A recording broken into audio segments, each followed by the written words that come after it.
ولې اسلامي بانکوالي د اسلامي بانکوالۍ خدمتونه او محصولات د اسلام د مبارک دین له اصولو سره سم طرحه وړاندې کیږي. اسلامي بانکوالي د ټولنیز عدالت د تامین سبب ګرځي او د فقر د کچې په راکمولو کې مهم رول لري. د اسلامي بانکوالۍ د محصولاتو او خدمتونو کارونه د کوچنیو او لویو سوداګریو د پراختیا، د تشبثاتو د ودې او د مالي چارو د سالم مدیریت لپاره یو باوري چاپیریال برابروي. تاسو د اسلامي بانکوالۍ په انتخاب سره د دنیا او آخرت ګټې ترلاسه کوئ.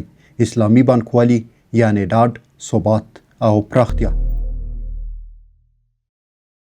اف پی کارت ستاسو برېښنايي پیسې. د افغانستان بانک د اف پی کارت په پیلولو سره په هیواد کې د برېښنايي اداینو د پراختیا لپاره مهم ګام پورته کړی دی.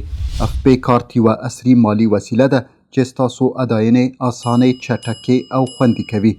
د دې کارت په کارولو سره د نغدو پیسو د لیږد اړتیا کمیږي او مالي راکړه ورکړه په اسانه، عصري او خوندي ډول ترسره کیږي. اف پی کارت د هیواد په کچه د ټولو بانکونو، د برېښنايي پیسو مؤسسو او اداینیزو سیستمونو په پراخو شبکو کې د کارولو وړ دی او 24 ساعته مالي خدمتونه ستاسو په واک کې درکوي. د اف پی کارت د ترلاسه کولو لپاره خپل نږدې بانک یا د برېښنايي پیسو مؤسسې ته مراجعه وکړئ. اف پی کارت د هر افغان کارت